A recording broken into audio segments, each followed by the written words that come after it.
Entonces veamos el BJT en señal.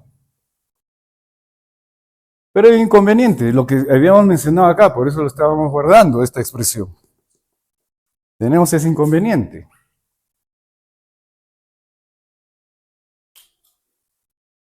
Veamos. Como habíamos dicho, tenemos que sumarle a este voltaje DC un voltaje en señal, de señal, variante en el tiempo. Como ese voltaje de control es el base emisor, tendrá un voltaje base emisor del punto de operación, porque dijimos que va a ser alrededor del punto de operación más un voltaje base emisor señal. Esta es señal. Para que no haya distorsión, la corriente colector tendría que ser, ojo como estoy escribiendo, la corriente colector sería un voltaje DC, perdón, una corriente DC más una corriente de colector, que tendría que ser en señal. Pero tenemos un problema. Esta exponencial. Acá hay un problema. Hagamos la prueba. Tomemos solo esto. O si quieren, tomemos todo, ya. ICQ más beta veces la corriente inversa de saturación E voltaje base emisor entre voltaje térmico. ¿Sí? Ahora, I de colector es ICQ más beta y inversa de saturación E. Esta es este de acá. Entonces yo lo puedo separar. Puedo agarrar base emisor entre voltaje térmico, Q, entre voltaje térmico por E a voltaje base emisor entre voltaje térmico. ¿Se parece? Se supone que esta es esta corriente de señal. ¿Se parece? En nada. ¿Por qué? Porque esta corriente de colector tiene que ser proporcional al voltaje base emisor si queremos que nos distorsione. Pero esto me está distorsionando. ¿Cómo lo veo? Bueno, vamos a volver a dibujar la curva de transferencia. Ya tengo, hice corriente de colector. Entonces ya sabemos que esto aquí voy a exagerar un poco porque en realidad tiene mayor pendiente, ¿no? Estoy exagerando para que pueda verse.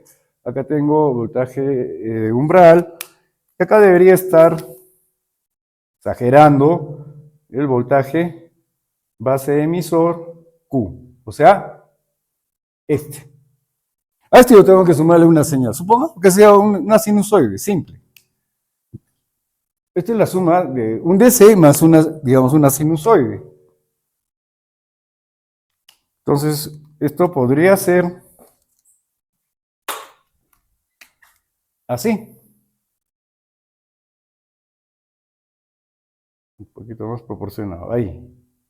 Entonces, este es el voltaje base emisor completo, el DC más una señal. ¿Pero qué va a pasar? Si yo tomo este valor mínimo, me va a dar esta corriente. Si tomo el valor máximo, ¿dónde me da? Bastante arriba. Ahora, si yo voy a dibujar la corriente de colector, tengo que tomar los valores extremos, ¿no es cierto? Acá lo podría ver. Ya llevamos la parte de abajo. ¿Y qué pasa con la otra? Se me viene así. ¿Es proporcional? Para nada. O sea, por eso digo que este es el problema. ¿Cómo se soluciona eso? De acá viene una de las limitaciones que que se imponen para trabajar precisamente en este curso de electrónicos 1. ¿Cuál es esta? Entonces, empecemos a ver. Nos vamos a centrar en este exponencial. Este es constante, este exponencial es constante a menos que variemos el punto de operación. Entonces, pues, centrémonos en esta expresión. Tenemos E al voltaje base emisor entre voltaje térmico. Es un exponencial. ¿Podemos aproximar? No, aproximar, no. Calcular su valor mediante una serie de potencias. ¿Sí o no? O sea, bueno, vamos a hacer de que el voltaje base emisor entre el voltaje térmico sea una variable X.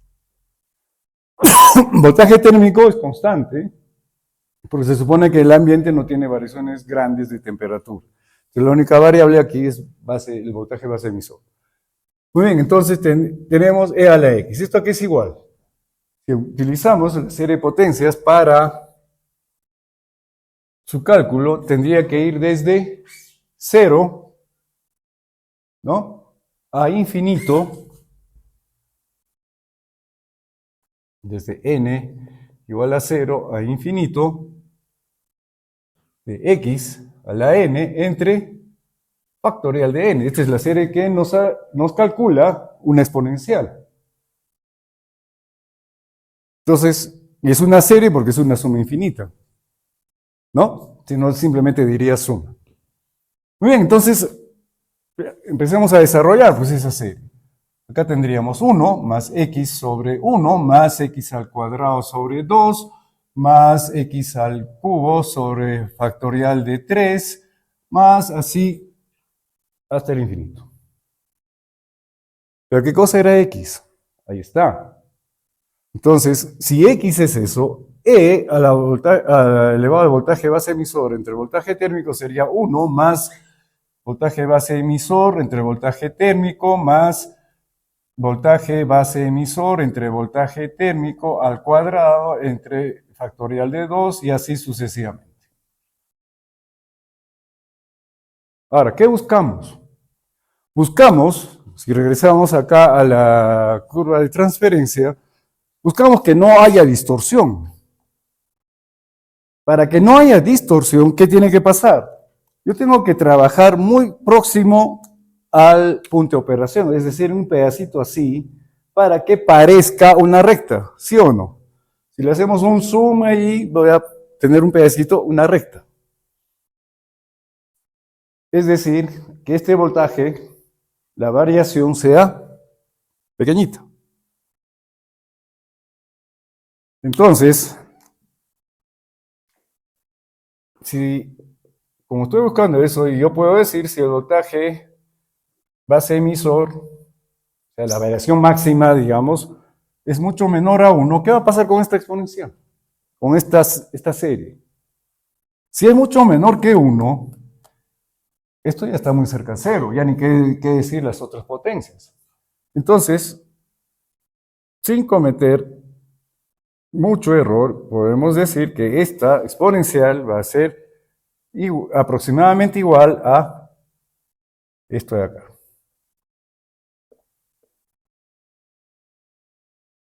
¿Y acá hay distorsión? No, porque, veamos.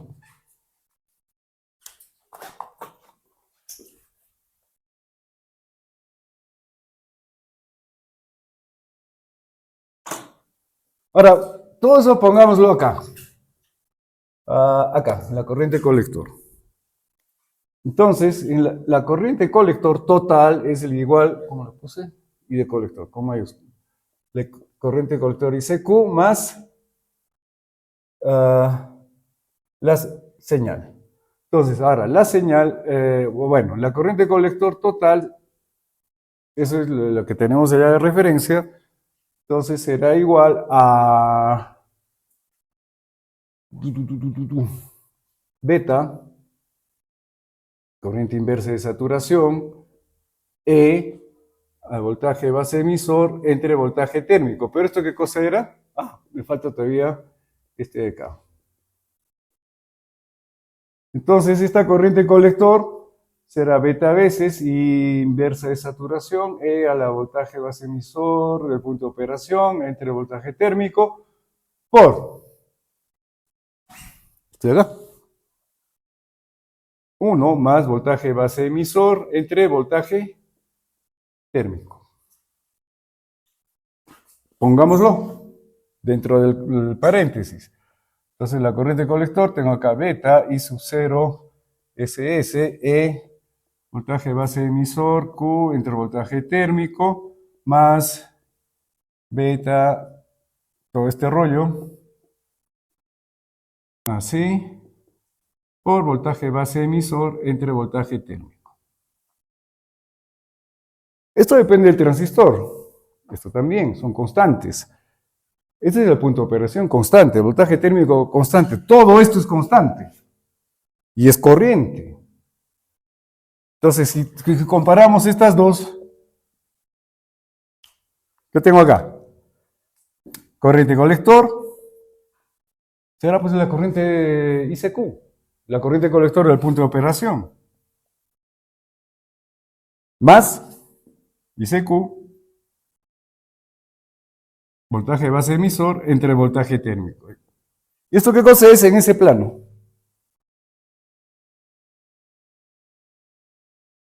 Es una recta, no es esta, pero es una recta. ¿Sí o no? Es una recta. O sea, y si tengo una recta, es lineal. Y si es lineal, ya no hay distorsión. O sea, la salida, la corriente colector, o sea, proporcional al voltaje de entrada, voltaje base emisor. Y lo que buscábamos, que no haya distorsión. Pero hay un paso más que podemos ver acá. Yo puedo agarrar, y en lugar de ponerlo ahí, lo pongo acá. ¿Qué aparece acá? Una corriente entre un voltaje. ¿Qué es eso? Conductancia. Estoy en la salida. Transconductancia. Esta, señores, es la transconductancia. Este es el corazón del transistor. Recuerdan que dijimos, y lo vimos en la base, yo puedo jugar con esta corriente, ¿no es cierto? Mediante la resistencia de base. Por lo tanto, yo puedo jugar ¿con qué? Con este valor de la transconductancia.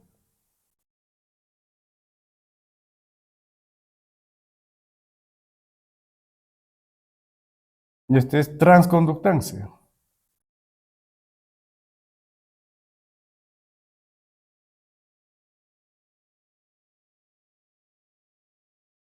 Esa es la ganancia del dispositivo.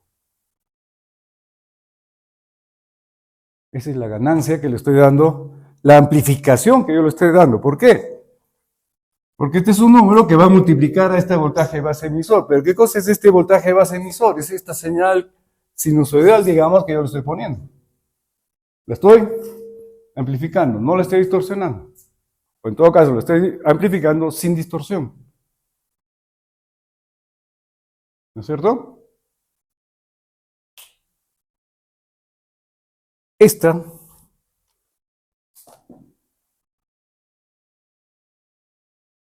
es la gracia del transistor. Podemos controlar esta transconductancia, entonces, esta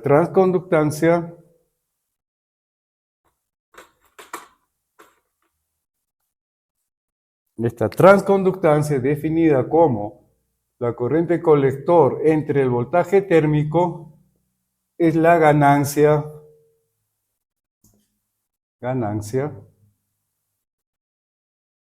del BJT. Así tenemos que entender al transistor, así lo tenemos que trabajar, con la transconductancia, porque acá yo tengo más control sobre la ganancia, a la hora del diseño también.